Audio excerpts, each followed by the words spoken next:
Jesus says it is a person who thirsts who will receive. But if I do not thirst, like Mother Teresa said, even God cannot fill what is already full. So with a great thirst in our heart, let's tell the Lord, I want to be filled with your Holy Spirit, oh God. I want to be touched by you, Jesus. Welcome, Holy Spirit. We are in your presence. We are in your presence. Fill us with your power. Fill us with your power. Live inside of me. Live inside me. Welcome, Holy Spirit. Welcome, Holy Spirit. We are in your presence. We are in your presence. Thirst and tell the Lord, fill us with your Spirit. Fill us with your power. Live inside of me. Live inside me. You're the living waters. You're the living water. Never drying fountain. Never drying fountain. Comforter and counselor. Comforter and counselor. Take complete control. Take complete control. Oh, welcome, Holy Spirit. Welcome, Holy Spirit. Let's hold hands and pray for each other. We are in your presence. Oh Lord, fill us with your Spirit. Fill us with your power. Live inside of Live me. inside me. Please be seated. Praise you, Jesus. Hallelujah. What we have gone through as children and even later on in life affects every dimension of our life. Some of us can never respect another person. We feel insecure when we see somebody doing well or somebody as good as us. We're very quick to find fault with the other person because quite probably in childhood we had a parent or a parent figure, a teacher or someone else who was always putting us down. Now, this is called being a victim of my circumstance. My circumstances have led me to what I am. And this in scriptural language, in the language of the Bible, in the language of Jesus, it means to be born of the flesh. Say the word, born of the flesh. Now, whatever happened to me, I react to it. But this is where Jesus is giving every one of us. No matter what your parents have been, no matter what you've gone through in life, who abused you, He's giving us an option of being born of the Spirit. Born of the Spirit. Saint Catherine, you know this lady? Catherine, you wouldn't know. This lady, Catherine of Siena, she died at the age of 33, just like Jesus. And she, if you look at her life, this lady is a doctor of the church. She died at 33. And she's a doctor of the church. And not only that, she was a very, very powerful woman. You know what she did? She restored the papacy. What am I saying? There was a pretender pope. You know what a pretender pope is? He was not the pope appointed by the Holy Spirit. He was a pope appointed by a king, a powerful group. In the Middle Ages, it was a dark time. So there was a pretender pope in Rome, and the real pope who was, chosen by the church, by the Holy Spirit, he was hiding in France. And this lady, single-handedly, she convinces the pope to go back to Rome. She goes to Rome and she does all the negotiations, and she brings the church back to its throne. Hallelujah. Hallelujah. Praise the Lord. At the age of 33, she is dead, but she lives. And there's something she says. She says, be who God meant you to be. Be who God meant you to be, and you will set the world on fire. Repeat this. Be who God meant you to be, and you will set the world on fire. If you look at her life, she had the most ordinary life. You know, she was born one among 25 children. Wow, yeah. And here she was born one out of 25 children, and she's seen more tragedies than all of us have. Half of her siblings, even her own twin died. She's seen death, she's seen all sorts of tragedies. And yet this woman, because she dared to be what God meant her to be, she was able to set the world on fire. Hallelujah. Hallelujah. None of us here is too ordinary. None of us here is too boring. None of us here is too stupid, foolish. None of us here is too weak. Some of you here may think, I'm too weak. But the Word of God says in 1 Corinthians 1:27, 1 Corinthians 1:27, it says, God chose the weak to shame the strong. God chose the lowly to shame the arrogant. God chose the poor to shame the rich. He chose the foolish to shame the wise. Hallelujah. Hallelujah. Praise the Lord. No matter how rotten our background is, God is giving you and me an option. An option to be born of the Holy Spirit. An option to be who God meant me to be. You know, I don't know why each of you came for the retreat. Now, usually people came to Jesus when they have a problem. So some people come for the retreat because they are heartbroken or because they are sick. Some come because they want to be with friends. Some come because they want to see Father, somebody, some preacher, some musician, whatever. But you know, usually people came to Jesus when he walked the earth. Thousands came and saw Jesus only because they had problems. Either they were sick, they had leprosy, they were possessed by evil spirits, or somebody in their family had a problem, they came to Jesus. But in all these thousands who came, there was one person who came to Jesus, not because he had a problem, but because he was perfect. And I hope there is nobody here who is perfect. I've come here because I'm making my annual retreat. No thirst. I'm not thirsting for the Holy Spirit. There are some boys here who are into bad addictions and girls here into some other horrible addictions. And they need God. They need the talks. They need the Holy Spirit. But I am just perfect. There are some of us, perhaps. I hope not.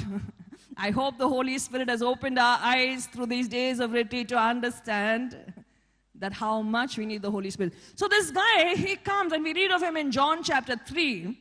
His name is Nicodemus, and he's a big shot. He's a Pharisee, he's a leader, he's very respected. He's got no health problems, he's got no family problems, and it says he came to see Jesus at night. You know why? Those days there was no electricity. When he comes at night, nobody will know he came to see Jesus. Because if people know that he came to see Jesus, they'll think, oh, he's got some secret problem.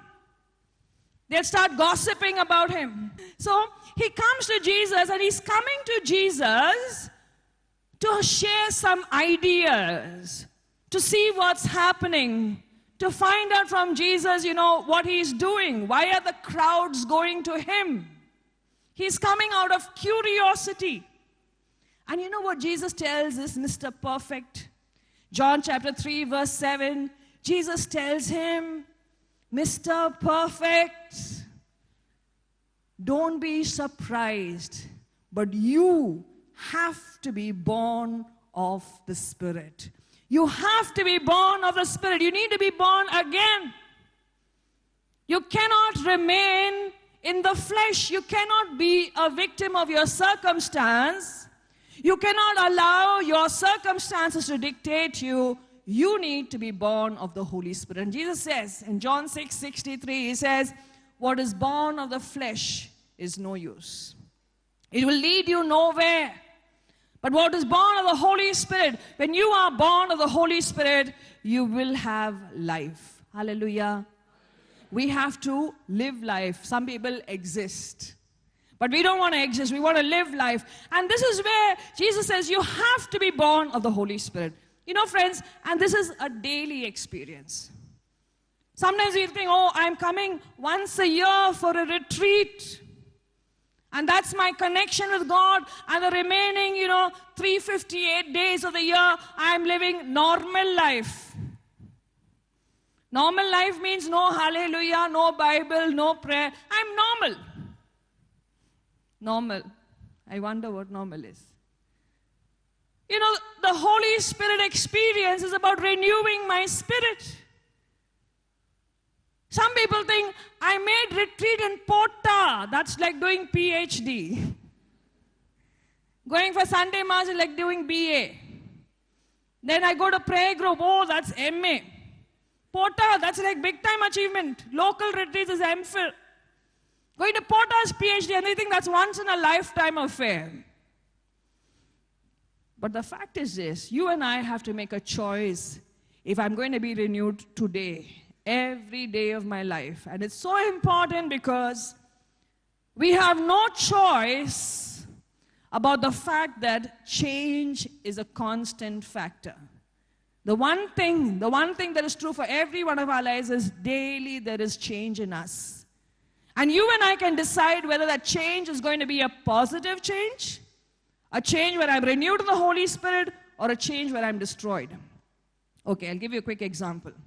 How long do you take to eat lunch? Okay, you know what? In a regular retreat, we give about 1 hour, 15 minutes for the lunch. But for the youth retreat, we give 1 hour for lunch, which I thought was too long. Too long? I calculated 10 minutes for you to go to your room or dorm, and 10 minutes to come back, 5 minutes to the dining hall, 5 minutes to come back, and then 30 minutes to eat lunch.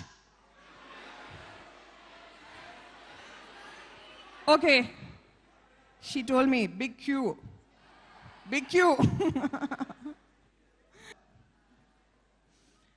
You know why? Because I live here 365 days of the year, and every day I don't eat this special food. I eat the normal food, which means every day I eat rice and sambar and vegetable. Thank you. So, when I go to eat my lunch, I take maximum 5 minutes, except if I have good company. So usually what I do is I rush into the dining hall. In about 4 minutes, I finish an entire plate of rice and sambar and the vegetable. Now, dear friends, you and I, we are perfect people, yes? Yeah, we are. Ephesians chapter 2 verse 10. I'm talking about the Word of God. Ephesians chapter 2 verse 10, the Word of God says, you are the handwork of God. Does God make mistakes? He's created you in all His wisdom. And Ephesians 2:10 says, you're the handiwork of God, created for great achievements. Your life is not meant to be an ordinary life. Your life is meant to be an extraordinary life. But the fact is this. There are factors around us, factors within us that can work together, and we can lose that beauty of life.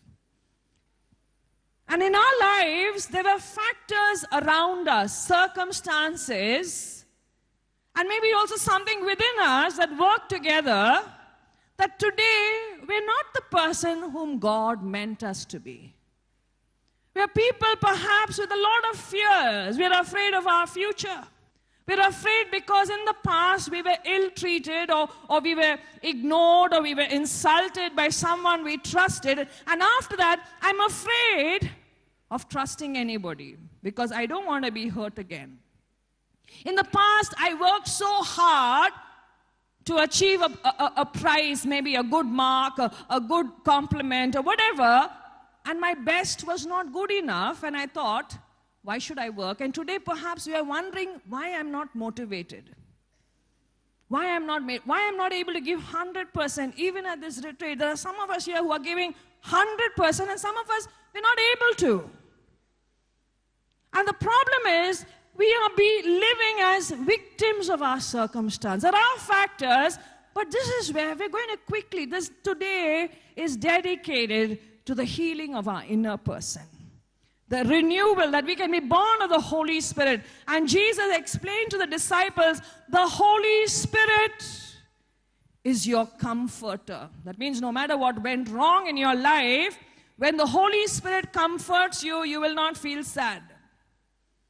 The Holy Spirit is your advocate. If you are facing a trial, if you are being judged, you are being misunderstood, your Holy Spirit will fight your case. The Holy Spirit will stand up for you. The Holy Spirit will win your case. Jesus said the Holy Spirit is a superpower. The power that is the supreme power. So even if you think you are foolish and unwise and weak, you will see God working in your life through the Holy Spirit. Hallelujah.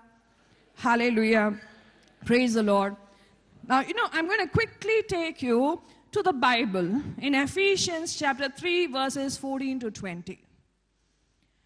Ephesians chapter 3 verses 14 to 20, the Word of God is ending with a promise that God is able to do for you more than what you ask or imagine.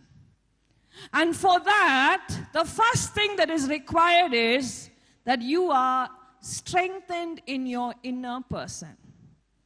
That your inner person is renewed by the Holy Spirit. That no matter what puts you down, the Holy Spirit will raise you up. So that today, I can decide, when I'm renewed by the Holy Spirit, the hurt I receive, the disappointment I receive, the discouragement I receive will not control me, but the Holy Spirit will renew me. I will be born again of the Holy Spirit. And this is because every one of us, though God meant us to be perfect people living in perfect, in His perfect love, we are living in an imperfect world. We're living in a world, we're born of parents who are imperfect. And this is the first area of inner healing. The first area where we have been eroded, broken in our inner person. Now all of us, we're very conscious. We're very conscious of what others think of us. Now, how do others look at us? They look at us from the outside. They judge us by our appearances. And so, we take a lot of care to look good in the eyes of the world. We take a lot of care for our external appearance, but we neglect our inner person. We neglect those memories, the spiritual pain, the emotional pain that is within us. And this is where the Holy Spirit has to work. The Holy Spirit is waiting to renew our lives. Now, first area where we all are wounded is the area of our relationships. This first type of wounds is emotional wounds. And here is where, let me tell you, what is so important, I'm sure all of us, every human being has been hurt in this area. The first area of our emotional wounds, it begins right from the moment when you were conceived in your mommy's womb. And they say our relationship with our parents is the foundational relationship. It is the?